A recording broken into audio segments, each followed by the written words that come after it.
Welcome, everyone. I am Chuck Sampson, the proud superintendent of the Mamaroneck Public Schools, and really pleased to welcome you to TEDx Mamaroneck. This is really a student-run event, and one of those things that sets our school district apart are some of the amazing students that just do things that are not the norm for the high school experience. And so I'd like to thank Alex Robinson for helping to put this together and the other students who were involved. I'd like to thank our speakers for coming out and giving of their time. And I think you're in for a wonderful event with an incredibly timely topic, financial literacy, especially in our schools for students as they make decisions in the next stages of their life. I remember when my oldest daughter was applying for college, if she pressed a button, she was getting a loan for $40,000. And so you unwind that all the way back to how do you make decisions, how do you know what to do, what happens around you.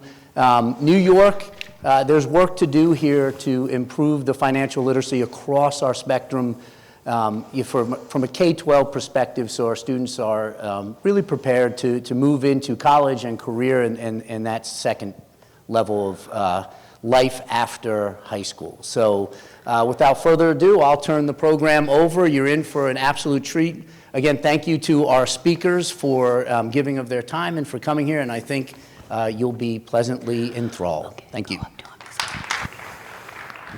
Go up to, I'm excited. Thank you, Dr. Sampson. I'm Crystal Laurie. Hello, everyone. Very excited to be here with you today and to be your MC for this event, which is sure to be engaging and also useful to you, brought to life by a very impressive Mamaroneck High School junior, Alex Robinson. As an MHS alum myself, I can't help but think back on the fact that I was in the MHS Info program, how wonderful that was, how grateful I am to have that experience, and how it ignited really my passion for broadcast journalism. It does feel a bit surreal to be on this stage for the first time since graduation. Yes, that year we were indoors because of the rain, but there's no need to disclose the year. I just wanted to mention that because we didn't have anything like TEDx then. And I really wish that we had something that could talk about vital topics like financial literacy for teens. It's just not something that was out there. We all know that facing the real world comes with financial hurdles, managing bills, planning for college, and buying a home. Maybe it's not on a teen's mind yet. It certainly wasn't on mine. But here is the truth. When you arm yourselves with practical skills now, like budgeting, grasping credit scores, understanding interest, even starting to invest early, you'll be far prepared and better equipped to face those financial challenges in the future. So this is exactly why Alex Robinson embraced this year's theme, Money and You, Own Your Future. I love it. Alex isn't just a leader, which you can tell she is. She's passionate. She's fiercely interested in financial literacy and empowerment. And I have some personal notes on her. I remember her dominating on the soccer field years ago, lacrosse as well. She played travel sports with my daughter, Kira. And I noticed she had tenacity, but I think what I'm really impressed with seeing now is that she's a thought leader among her peers, and she's passionate about this. She actually did say to her parents at a very young age, "Who made you the boss of me?" So, love that confidence, especially in a young girl. Alex's mission is all about that, empowering youth to seize control of their financial destinies sooner rather than later. And you'll be hearing from her shortly on that, followed by 4 other inspiring voices championing financial education. Christian Sherrill will enlighten us about the trap of speculation versus the power of long-term investing. Casey Halalay will dig into the value of starting to invest early. Jill Patrico will join us to tackle the sneaky nature of interest. And finally, Peter O'Byrne will be unveiling an initiative designed to provide authentic investment learning experiences for MHS students. So let's kick this off with our stellar event organizer and first speaker, Alex Robinson. For those who may not be familiar with what she's accomplished so far, and I know there's more to come from this one, she currently serves as a state officer in FBLA. She's been student council president for 2 years and an executive VP for 1. Alex has deepened her financial education as well through a class at Wharton UPenn, and she's poised to share her leadership journey with us today, revealing how her passion for numbers has shaped her path forward and has created what you see today. So please join me now in welcoming Alex Robinson. Hi everyone, thank you so much for the warm welcome, Krista. Okay. Good afternoon, everyone. My name is Alex Robinson, and before I start today, I want to tell you a little bit about myself and how I ended up here. Ever since I was little, I knew exactly what I wanted to be when I grew up. I wanted to be a leader. I wanted to be a boss lady. You know, initially, so I could wear a suit, but as I've gotten older, I realized that being the leader and being the boss lady is so much more than wearing a suit. You see, leadership is more than just sitting at a desk and looking sharp. It's about making decisions that matter, guiding others, and for me, understanding the systems that drive everything forward, especially financial systems. One of the moments that really opened my eyes was when I took the Essentials of Finance class at the Wharton School. I learned that finance at its core is about consistency.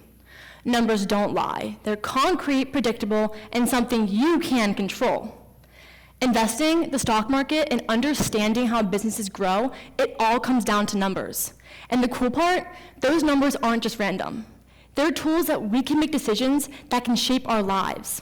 I realized that financial literacy isn't just about crunching numbers. It's about using those numbers to drive your life forward towards success. My love for numbers started long before Wharton. When I was 12, my parents gave me my first ever green light card. And let me tell you, I loved the idea of owning and holding something of my own. Even though it was never really my own, being able to control the money I spend and even track it in real time lit the spark for my passion for financial literacy. That was the moment I realized how empowering it is to being able to control your own finances. So, why is financial literacy so important? Well, we are all heading off to college at some point, right? If we haven't already. And trust me, we need to prepare. For me, it's about using something tangible, concrete like numbers, to build a future that we can control. It's about understanding the systems that drive our world and using that knowledge to make decisions that benefit not just ourselves, but everyone around us.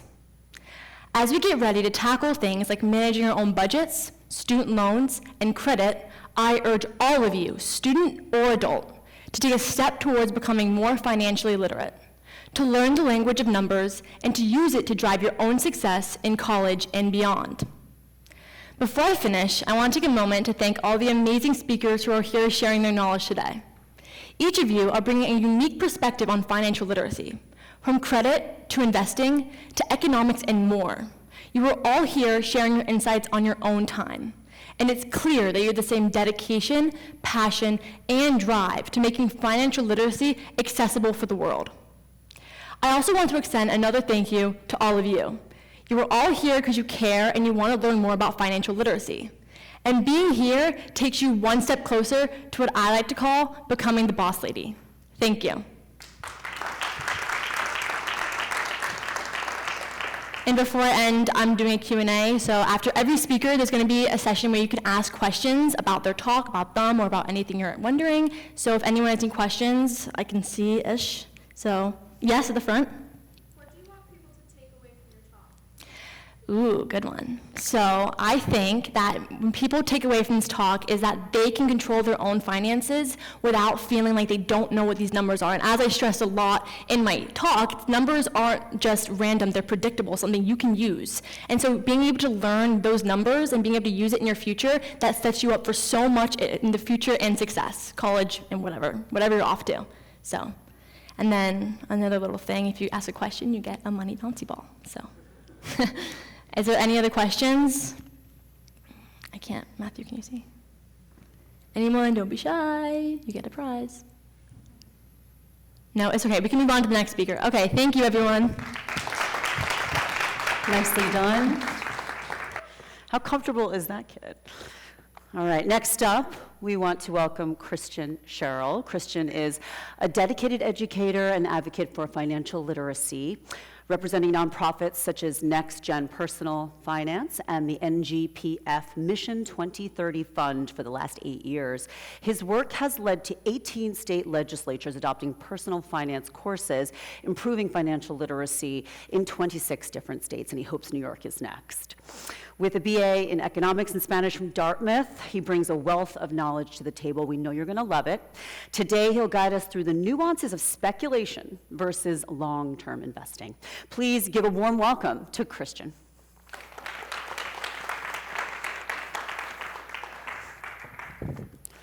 Good afternoon. My name's Christian. If you take one thing away from my talk today, I hope it's that there's a difference between speculation and long-term investing.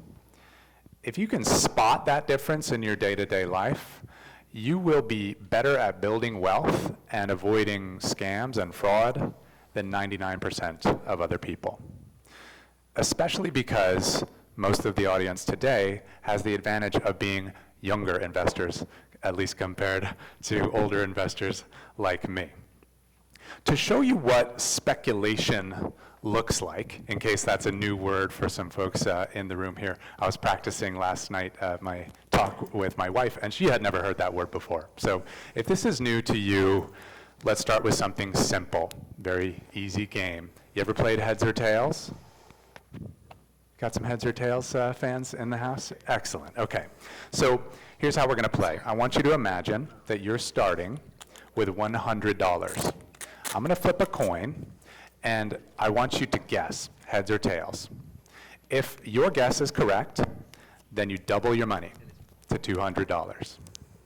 If your guess is incorrect, then you're gonna be out of the game. We're only gonna play 5 rounds, but as we go, I want you to look around the room and see how many folks are still left in the game. Are you ready to make your first guess? Excellent. Make your first guess. Maybe you can tell a neighbor what your guess is so they can hold you accountable. And I'll flip. Tails. Raise your hand if you are still in the game. Terrific. Maybe roughly half of us still in the game. Great. If you're still in, make your next guess. Fine, no worries. Remember, So good. if you're correct, you double your money now to $400. If you're incorrect, bummer, you're out. Okay, make your next guess. Round 2. Tails. Raise your hand if you remain in the game. Maybe we've been split in half again. Okay, if you are among the few who are still in the game, take your third guess. Round 3, here we go. I swear I'm not doing this on purpose. It's tails. Raise your hand if you are still in the game. We've got a couple brave warriors still left. 4th round, here we go. Make your guess if you're still in. That is insane. It is tails. Yet again, I promise, I don't know if you can zoom the camera or whatever, but there is a heads on this coin. Raise your hand if you are still in the game. Okay, maybe we have 1 or 2 people still in the game. We'll do one more flip. Here we go.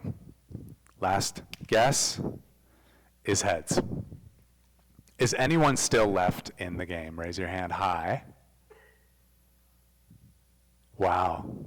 So we played 5 rounds of coin flips, and if you took a look around on that last round, none of us were left.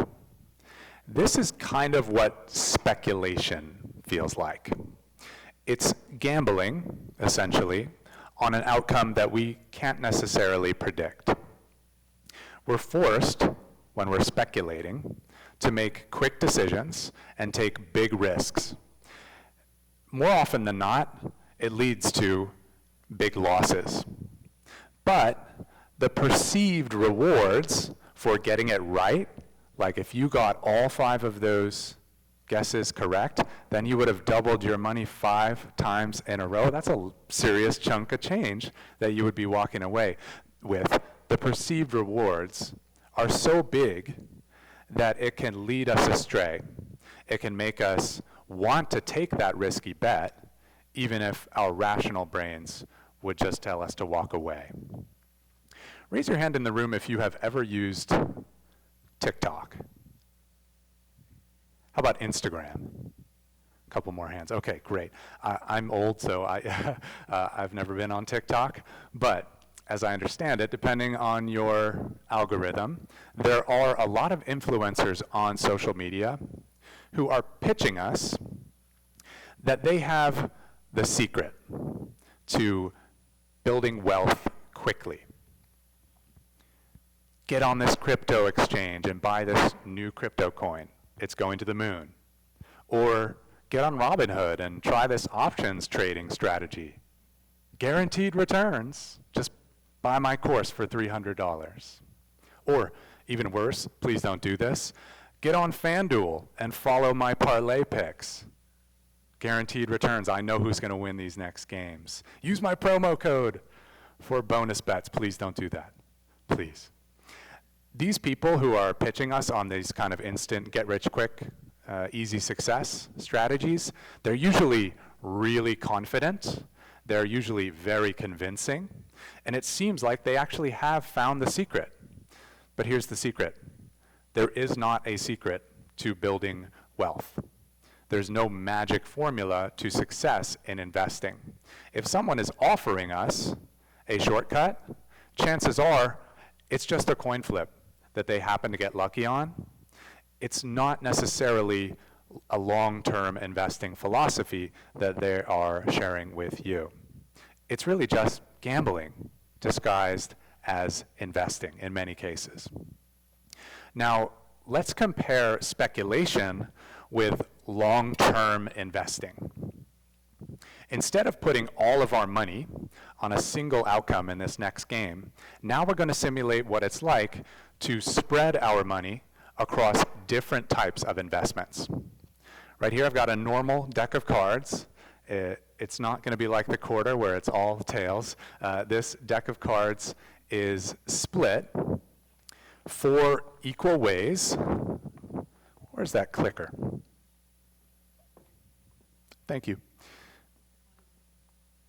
The deck of cards is split 4 equal ways, roughly, between cards that have a suit of hearts, clubs, diamonds, spades, and there are 2 joker cards in this deck. There are 54 total cards and 2 jokers. When you came in today, you should have got a little sheet. It looks kind of like a little card, and at the top of your sheet, you should see these 4 suits of cards plus the joker. I'm going to give you about 30 seconds to choose as many suits on your sheet as you want. However, you have to choose at least 1 suit.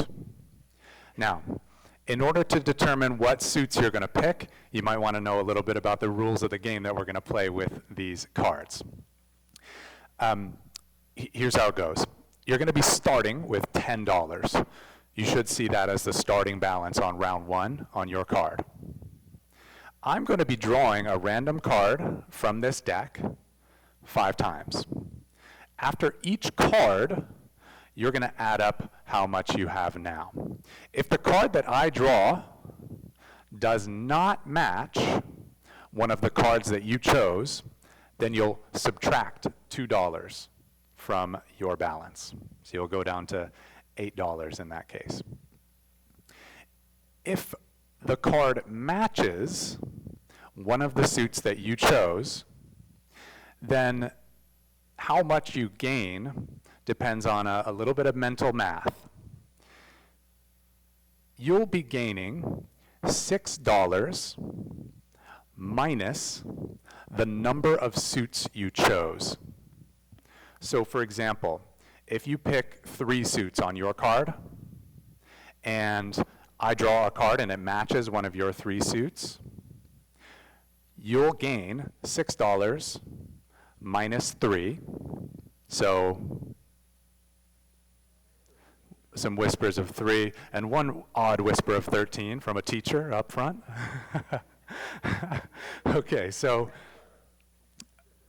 Oh, so you would go up to 13 as well. Okay, I got you. Great. Same mental math here. If you chose 5 suits instead of 3, then, and it matched one of your suits, you would only go up by 1, because 6 minus 5 is 1. We'll play 5 rounds, and whoever has the most at the end wins. What you win? Pride at being a diversified investor. Okay, so take 30 seconds to strategize, knowing what you know about the game. Maybe you can talk to a neighbor, tell them what your strategy is going to be, try to convince them that your strategy is the best. Maybe think about your awesome personal finance teacher. What strategy would they use for the game?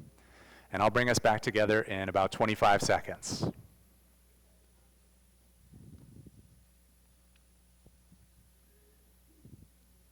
Hushed whispers of strategy. The deck is shuffled. I shuffled it about 40,000 times last night. Great question, yes. It has been shuffled.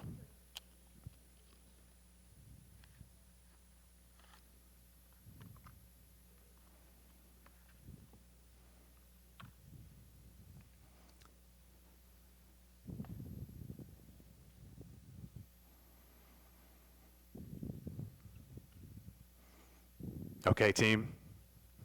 Let's begin round 1. I'm going to pull the top card here.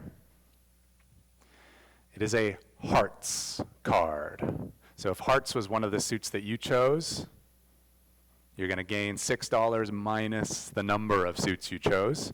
If hearts was not one of your chosen suits, then you're going down by $2. There's round 1. Take a moment, do that mental math, add up what you have now. One last rule that I should have mentioned, you got to stick with your picks throughout the game. So if you picked 3 suits at the start, you're stuck with those 3 suits. Round 2 coming up. Diamonds. Diamonds. If diamonds was one of the suits you picked, then you're going to increase your balance by $6 minus the number of suits you had. If it wasn't, going down by 2. Picking up the pace now. Round 3 is coming up. Clubs. Clubs is the 3rd card. Repeat your mental math. Round 4 coming up. I know we're picking up the pace here. Again, clubs. So if clubs was one of your suits, add $6 minus the number of suits you chose. Final card, King of Diamonds. Add up your final balance after our 5 rounds. And if you don't mind, shout out your final balance. 35, 15, 20, 18, 19, I heard. 24. Okay, great. So a decent range. Now, if you were to play this game 100 times over, 100 rounds of card pulls, the optimal strategy, the strategy that would most reliably make you the most money, would be what? It would be selecting all 4 of the main suits, ignoring jokers. Why? That would guarantee you, almost guarantee you, because there's only 2 jokers in the set of cards, that would almost guarantee you $2 every round, round after round, round after round. There's a difference between our game that we played with the coin and our game that we played with the cards.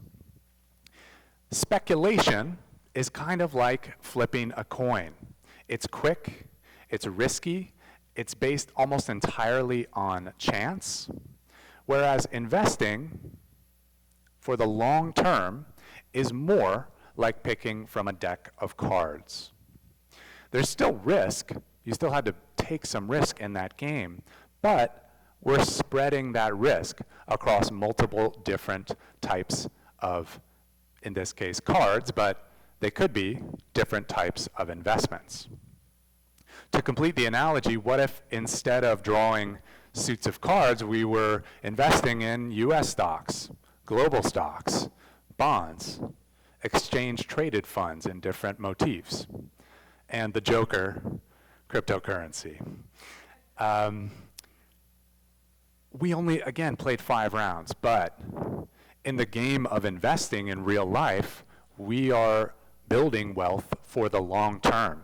I'm 33 years old, and I'm building towards my retirement, hopefully in the next 30-ish years. That's a long time. That's a many draws of the deck of cards. So it advantages me to be invested in as many of these different assets as I can, minus maybe the joker of crypto. This is all about spreading our risk across different types of investments so that no one loss can wipe us out completely. That's how we can build sustainable long-term wealth without just flipping a coin. So the next time you're thinking about your future, I want you to consider, are you flipping a coin or are you playing a diversified hand? Thank you very much.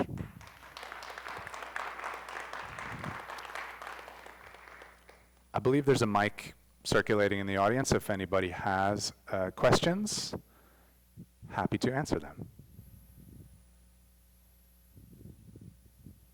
Looks like there's one in the middle there.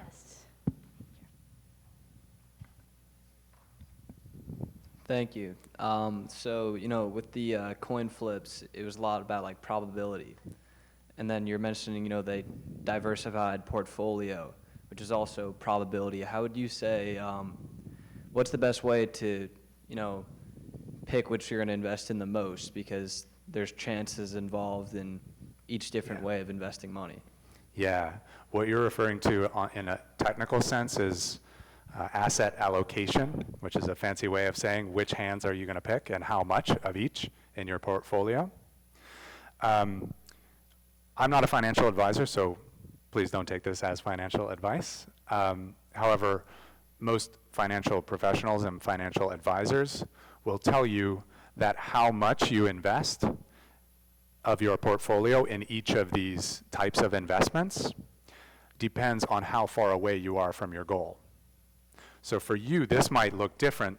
I don't know how old you are, but for you, this might look different than for me. I'm maybe 30 years away from retirement, where you might be further away from retirement. So a lot of financial professionals might tell you it's okay for you to take a little bit more risk and invest more in US stocks or global stocks and less in bonds, for example. So it can depend on your age and what your goals are for, how far along you want to retire. Does that make sense? For sure. But there definitely is, you're right, there definitely is probability in all of this. It's not like you're not taking any risk, just spreading that risk across different investments. One more question. How do you know which stocks are riskier, which things to invest in are riskier than others? Yeah, that's a great question. Again, I'm not a financial advisor. However, a lot of, again, financial professionals would recommend that instead of trying to pick individual stocks, like, for example, if you thought that Apple stock was really going to go, to the moon,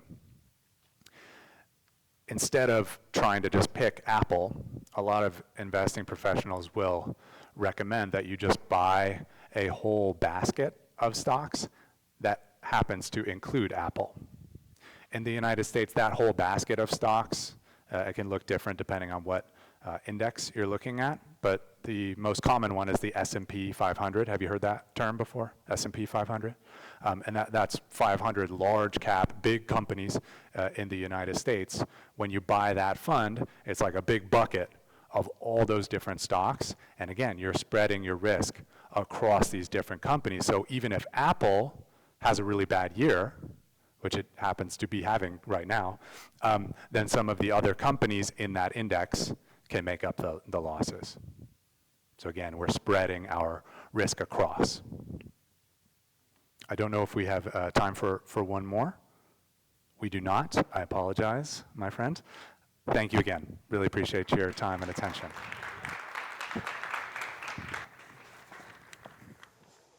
Thanks again, Christian. Now get ready for the dynamic insights of Casey Hallilay. Casey is an award-winning expert with a strong background in trading and risk management from Citigroup and Barclays Bank PLC. She founded Wealthology in 2014, educating thousands in partnership with various organizations. For her work at CUNY Baruch College, she was honored with the 2023 Zicklin School Teaching Award. She recently revamped the personal finance readiness curriculum for the U.S. Air Force and U.S. Space Force, and is now writing a book on wealth building. She's just a little busy. Today, Casey will highlight how crucial it is to start investing early. Help me welcome Casey.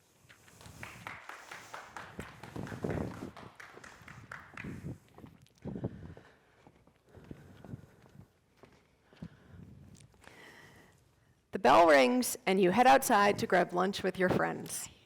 You pull out your phone like you do every day, and with a tap, you spend $15. Maybe it's a burger and a soda, or shaken chai latte frappuccinos for you and your best friend. It's no big deal, right? Well, what if I told you that that action right there could cost you $3.5 million? Sounds wild, right? But that's exactly what I'm here to show you today, how small choices you make right now can snowball into life-changing amounts of wealth.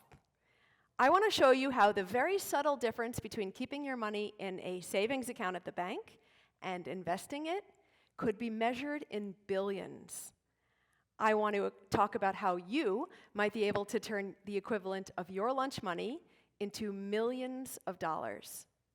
And finally, I want to explain why, if you had a goal of, say, accumulating $10 million, why you have a massive advantage over your teachers, your parents, your grandparents, and practically every other adult you know. But here's the catch. This advantage you have, it's fleeting. It's slipping away as we speak. And this advantage you have is time. And the thing that turns time into wealth, investing. A good way to illustrate this is, let's say somebody gave you this apple. You'd probably eat it and toss away the core. That's like spending money without giving it a second thought. But what if before tossing the core, you took a seed from this apple and you planted it for your future? You're still able to enjoy the sweet snack, but at the same time, you're taking a small portion of your earnings or your money and you're setting it up to start growing for your future. With some patience, with some diligence, and time, you just might end up with a tree that produces apples for you every season. This is why you have an advantage over your teachers and parents, because you have the gift of time. So let me give you an example. Meet my friends Amy and Jacob. Amy starts saving and investing at the age of 15, $100 per week. She does this until she turns 25, and then she stops saving and investing, and she leaves her money in there to grow. Jacob, on the other hand, has a great time in his 20s, and he waits until he gets a great job, and he turns 30 to start saving and investing. But then he does the same thing as Amy. He saves $100 per week, every week, until he turns 65. Who do you think ends up with more money? Amy saved for 10 years, a total of $52,000, and Jacob saved for 35 years, a total of $182,000. Well, thanks to the force of a power called compounding, Jacob will end up with about $1 million. And thanks to the beauty of starting early, Amy will end up with twice as much money as Jacob, $2 million, just because she started early. And by the way, if Amy had carried on saving and investing from the age of 15 to the age of 65, $100 per week, she would end up with $3.5 million. $100 per week is less than $15 per day. So what is this force called compounding? Let's go back to our apple tree for a minute.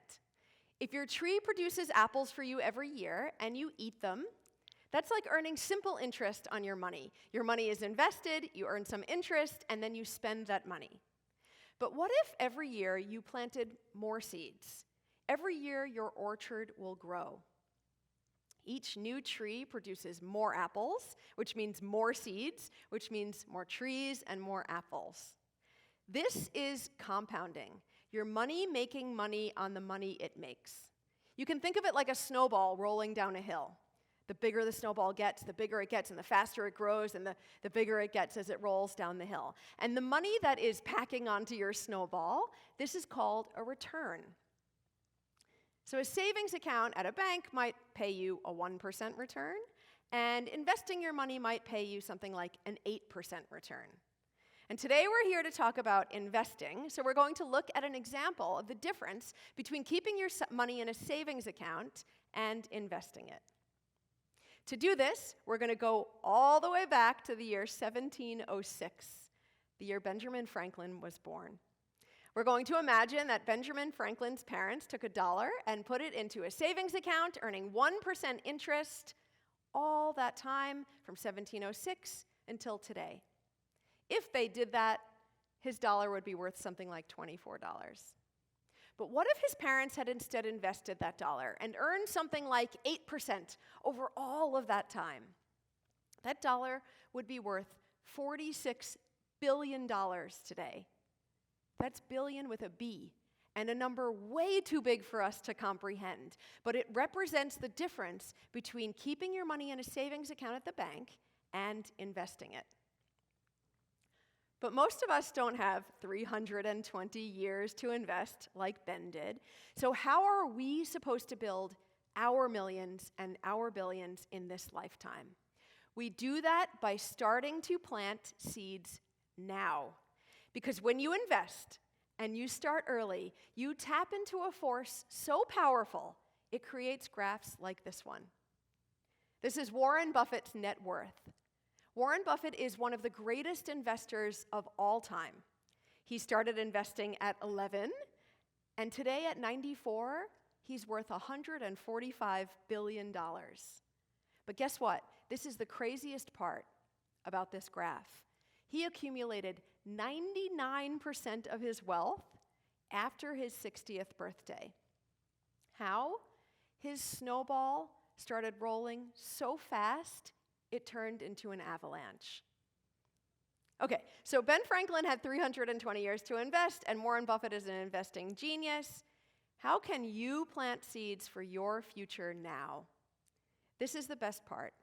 When it comes to investing, you don't need a diploma or a driver's license. You don't need parents who are wealthy or who work on Wall Street. You don't even need that much money. Saving and investing as little as $20 will get your snowball rolling. So remember we said how if you had a goal of accumulating $10 million, you had a massive advantage over your teachers and your parents and your grandparents and every other adult you know? Well, meet my friend Sadie. Sadie got a job when she was 15 walking her neighbor's dog. Her neighbor offered to pay her $20 a day, and she said, okay, I'm going to take that money and I'm going to save and invest it. She carried on doing that throughout high school. She ended up going to college, and she got a job tutoring. And her client offered to pay her $140 per week. So she was able to keep this habit of $20 a day up, and she did. She continued saving and investing $20 a day, every day, and then she graduates, and she got a job, and she continued this habit. The habit worked for her, and so she never stopped. If she does this from the age of 15 to the age of 65, she would expect to have $10.7 million in her account. If Sadie had waited until she was 20 to start saving and investing, she would end up with $6.5 million in her account. Not too shabby, but $4.2 million less than if she had started early. If Sadie waited until she was 30 to start saving and investing, like our friend Jacob did, she would end up with $2.4 million. Again, not too shabby, but $8.3 million less than if she had started early. So the next time you bite into an apple and throw away the core, the next time you pull out your phone and spend money with a tap, the next time you earn money and you're trying to decide what to spend it on, Let these things be a reminder to you of the power of starting early and how small investments now can grow into something truly substantial over time. If you are interested in saving and investing or learning how to build your wealth, you can click on this QR code and fill out the Google form attached, and I can try to share some resources with you. Thank you so much.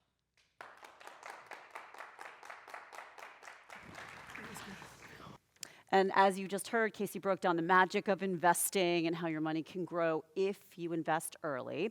We're going to dive a little more deeply into the flip side, interest, and how it can sneakily drive debt higher if you're not careful. For that, we have Jill Patrico joining us in a moment. Jill is an experienced educator and speaker of financial literacy, over 20 years of leadership in U.S., Russian, and emerging financial markets. She's a DECA advisor. She co-founded a QVC-sold company and holds Series 7, Series 63, Bloomberg, and NGPF certifications. Her company, Smart Start, develops innovative games and curriculum to simplify financial concepts, helping students build wealth and manage money wisely. Please welcome Jill.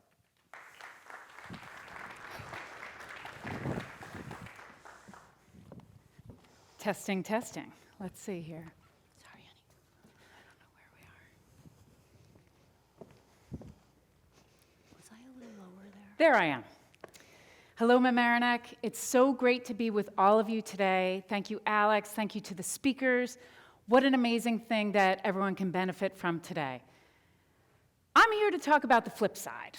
I don't know how I drew this card, Christian, but I'm here to talk about debt, and I'm here to talk about credit cards and what that can mean to all of you as students and adults. We all know this very well.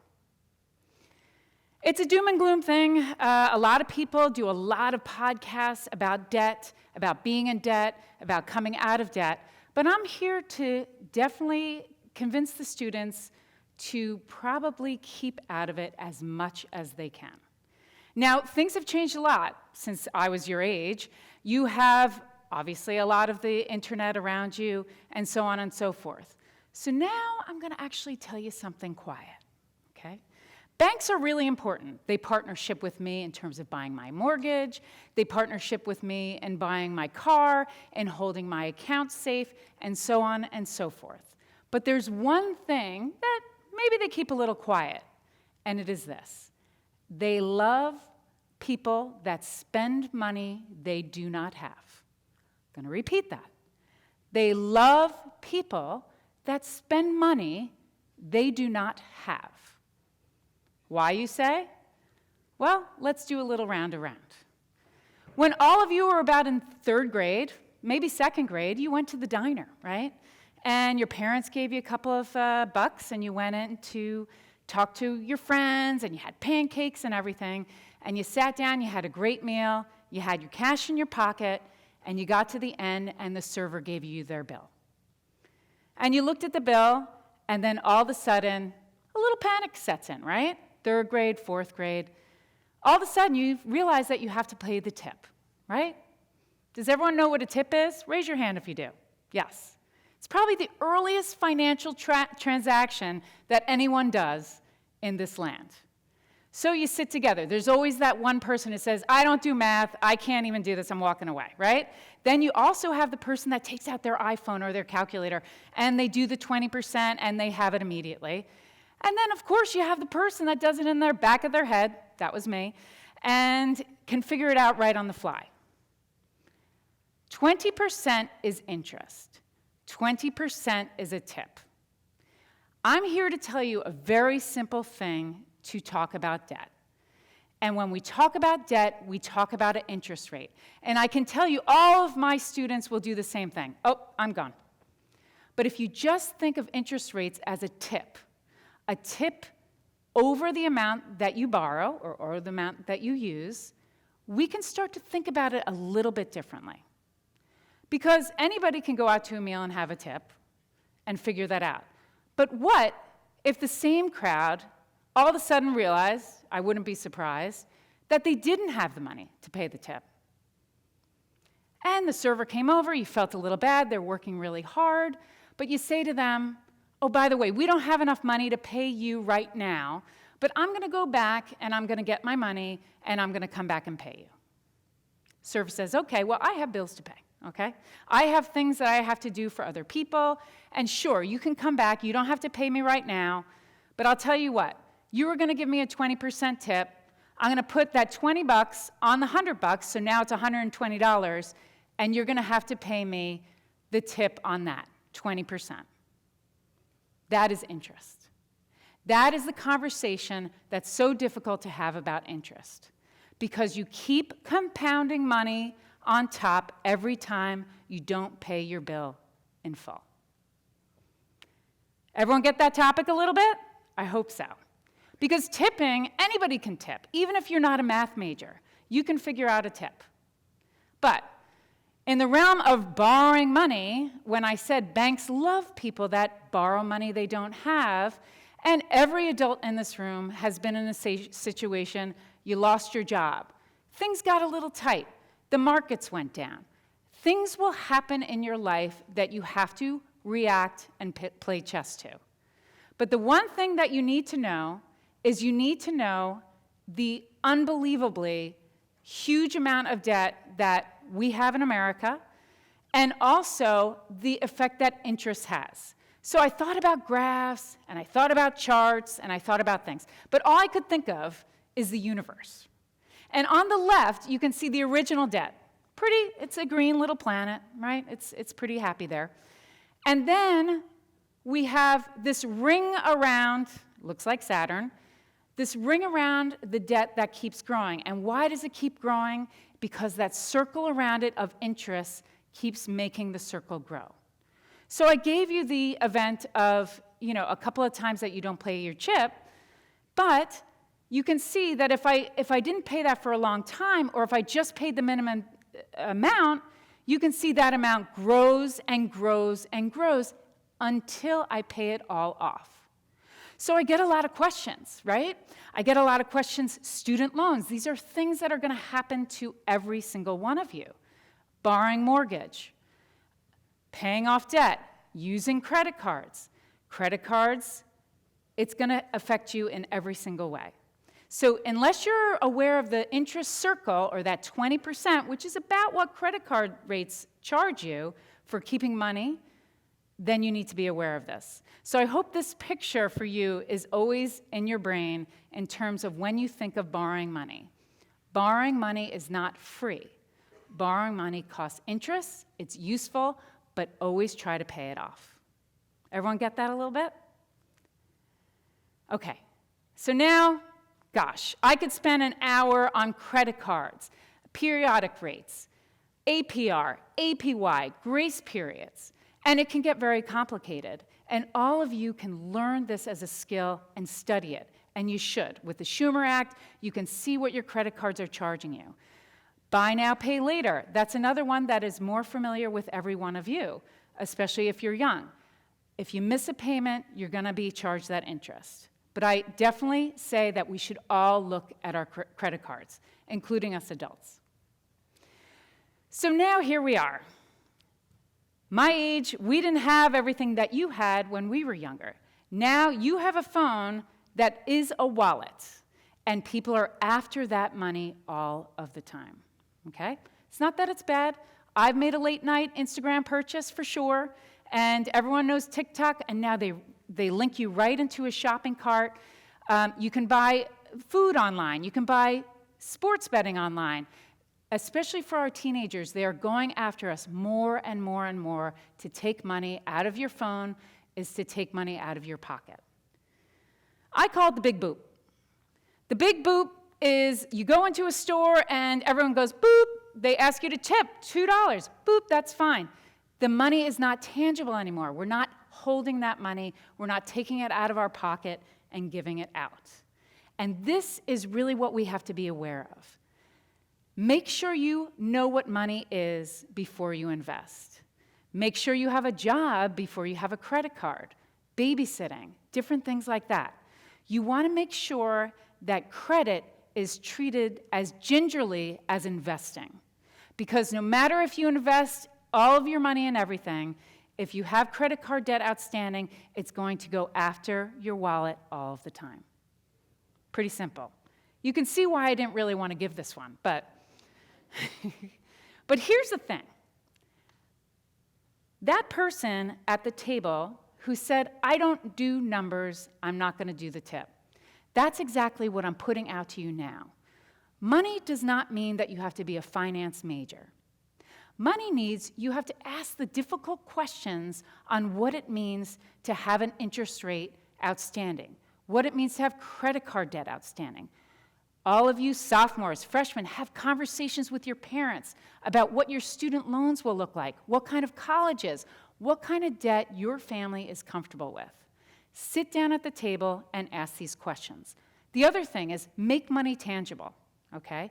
Take out the quarters, take out the cards, take out different things, and start playing with your friends, even if it's Monopoly, which we had, or Payday. It's with you all of the time, that you understand what that means, okay?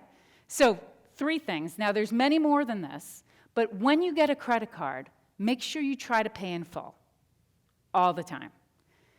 And if you don't have it, you can wait for it, and that's okay too, right? Have that 24-hour rule.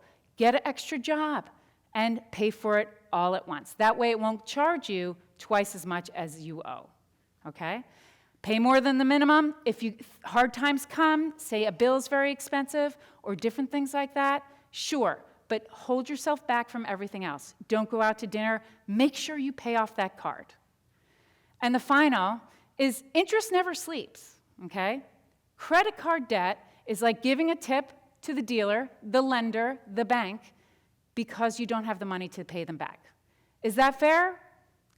Well, I guess if I owed money to somebody that I knew, I guess that would be fair. So maybe we should look to ourselves, really do that budget every month, and really pay attention to it so that you're free and you'll never have to do that. And if anything, you'll remember that interest never sleeps, okay? Ever sleeps. And that way you'll make better financial decisions in the future. Now, this young lady, thank you, I used AI for this, which my kids were very impressed with. But you want to be able to have your money and understand it. Give that to yourself as a goal. Understand your debt, understand your investments, especially your student loans, and the money coming in. Don't be afraid to get a job, a side hustle, or do a little extra more to pay off your bills. And that's it. Thank you, everybody.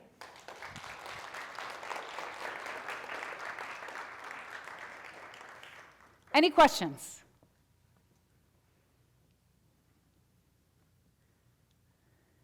Yes. How should kids build credit? That's a great question. And I would say the introduction of a credit score, which if we had more time, I'd love to go into that. But building your credit, paying your bills on time, and also working with your parents to maybe build some credit within their structure, a bank account so they can watch it, a credit card sometimes, but my rule is you have to have a job with a credit card. But there are different ways that you can work with your family or somebody that you trust to work on your credit, sit down and go over paying bills, and so on and so forth. But the best way to build your credit score is to have a good credit, right? And a good FICO score and all of that good stuff. But pay your bills on time. That's always good. And for most of you, it might be a student loan that you're paying on time. So that's a whole nother... Yes. Anybody else? Yeah. Can't see. What do you think's the best age to get a credit card? That is a great question. My rule is that you should have a credit card when you have a job. Now, that job doesn't have to be something that you report to every day, but I do feel like having a paycheck is a very good way to introduce a credit card. Now, before that, maybe your parents, they would give you a debit card or something like that with a structure and an allowance, but I really feel that you should have some sort of a job that you could sit down with your paycheck and then get a credit card. But there's different rules of thought, for sure. Okay, thank you, everyone. Nice job, Jill. All right, we are down to our last speaker. Peter O'Byrne, many of you know him already as a dynamic educator here at MHS. He teaches AP Macroeconomics and Original Civic Research in Action, and he is the faculty advisor for the Student Investment Club. Over the past 5 years, Peter's inspired students through a diverse curriculum that includes economics, personal finance, current issues in government and law, as well as global history. He does it all. Peter will be talking about an initiative he's working on to bring an authentic learning experience to students interested in investing. Please help me welcome, by the way, I have to mention that I babysat for him years ago. I had not seen him until today in many moons, and it was wonderful to be able to introduce you, Peter. Please welcome him. All right. Thank you, thank you. Okay. Mike, okay. Thank you, Krista. Hello. It's so exciting to have an event like this here at Mamaroneck centered around such an important topic. From the students' attendance today and their enthusiasm for our speakers, it's clear that kids in this building want to learn this material. Now, I know this firsthand as a teacher of AP Macroeconomics, a class students often mistakenly assume will be a course on finance. Every year, around October or November, a student will come up to me and say, "I'm really enjoying the class. GDP, inflation, unemployment, those are great, but when are we going to learn about taxes, investing, and the stock market?" It's awesome. The student is so excited and eager to learn. So I have to let them down slowly when I tell them that economics is related, but we don't have time to cover those topics. I can see it now, that look of disappointment. They hang their shoulders and they trudge out of the room as their search for financial literacy continues. Now, for the most ambitious students, this setback doesn't stop them. 2 years ago, a few kids who were interested in reviving the Student Investment Club asked me to be the faculty advisor. Dormant since the days of COVID, these students brought the club back to life. We met regularly, invited guest speakers, and held a stock market simulation. And while this was good, it was clear there was so much more we could do. Mamaroneck High School is an inspiring place to work. There are so many teachers doing incredible, creative things with students to meet them where their interests are. Okra, science research, PACE and the performing arts, the student newspaper, the video program are just a few of the things, the great things happening here at Mamaroneck. And when I think about what makes those programs excel, it is that all of them ask students to do the work of professionals, to perform the domain as adults would.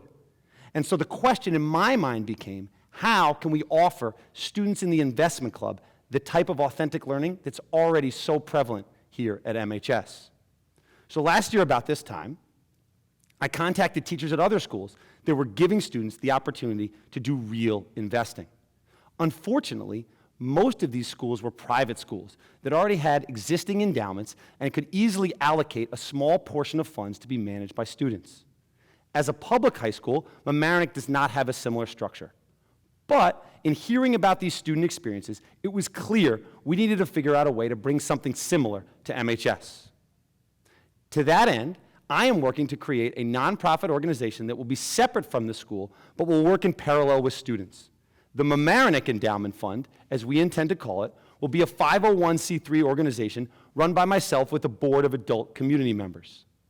The endowment fund will house accounts and seek donations with the dual purpose of providing authentic financial experience to students and donating the raised money back to support student activities here at the high school. The money donated to the endowment fund is going to need to be managed and invested to maximize return and community impact. This is where the nonprofit endowment will work in parallel with the students in the MHS Investment Club. I foresee an annual cycle in which students in the investment club are learning about finance and investment during our weekly meetings. At the end of each school year, students will have learned the skills needed to make investment recommendations to the board of the adult-run endowment fund. Ideas that win board approval will be invested and held for the subsequent year. The following June, a portion of these investments will be sold and proceeds will be donated back again to support student activities here at MHS. Right? In this model, conversations about risk, asset allocation, investment horizon, and more are no longer discussions for some future unforeseen date, but instead are conversations for the here and now. With adult oversight, students will be doing the work of professionals through the type of authentic learning we value at Mamaroneck. And so in closing, I want to address two groups. First, I'm here to speak to the community. We have started this work to make this possible, but we need your help to see this idea reach its full potential. More importantly, I'm here to address students. If you found this event interesting and exciting and are interested in learning more, please consider joining the Student Investment Club. We have excellent student leadership. We'll give a shout out to Griffin and Peter and Will. All right, they're awesome. We have a strong membership, and we need more of you. I'm excited about the future of financial literacy here at Mamaroneck. Thank you for listening. That's it. We can take a couple questions, right? I think we have time for two. Thank you. Do you guys have like a target amount of money you want to raise for the endowment fund? Or have you planned that?